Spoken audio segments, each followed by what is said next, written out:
வேர்வை பூமியில் விழுந்தால் பூமி தாங்காது, பூமி தாங்காது, பூமி தாங்காதுன்னு சொல்லி என்று அவருடைய 1000 சடைமுடியை அவிழ்த்து சரி வேர்வையை துவர்த்தி எடுத்தார். வேர்வையை துவர்த்தி எடுக்கிறார். பார சடைமுடியே தாங்கல. சரி 10 துளி வேர்வையானது பூமியிலே விழுந்தது. இந்த பூமியிலே விழுகிறது 10 துளி வேர்வையானது. ஆமா. சரி ஆண்டவன் சிவபெருமான் வாயு தேவனை வரவழைத்து, ஆமா ஓ ஆமையா, ஏ அப்பா வாயு தேவா, அடேங்கப்பா வாயு தேவா, பார்வதியின் 10 துளி வேர்வையை 10 கடல்களாக உலகில் கடைசியாக கொண்டு ஒதுக்க வேண்டும். உலகத்திலே கடைசியான பகுதியில கொண்டு ஒதுக்கணும். ஆமா. உலகத்திலே கடைசியான பகுதின்னு சொன்னா எங்க இருக்கு? பக்கத்துல இருக்க திருச்செந்தூர். திருச்செந்தூர். ஆமா, 2 பொண்டாட்டி அவருக்கு.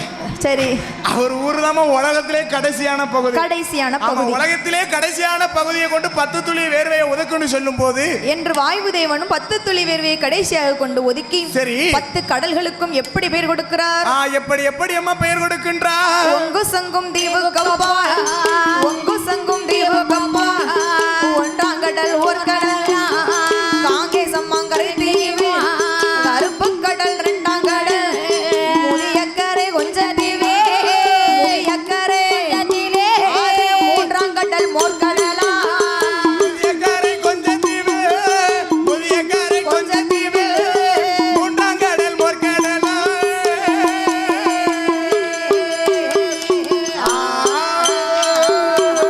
நதியக்கரை கொஞ்ச தீவு, 4ஆம் கடல் நல்ல தண்ணி, 5ஆம் கடல் அருங்கடல்லா, 6ஆம் கடல் ஆழக்கடல், 7ஆம் கடல் எழுங்கடல், 8ஆம் கடல் திட்டக்கடல், 9ஆம் கடல் அதுதான் ஒய்யாறு அலைகடலா, 10ஆம் கடல் பார்க்கடலா, 10வது கடலுக்கப்பா, 10வது கடலுக்கப்பா ஒரு பளிங்கு வர்ண பாறைகளா, 10வது கடலுக்கப்பா, 10வது கடலுக்கப்பா பளிங்கு வர்ண பாறைகளா.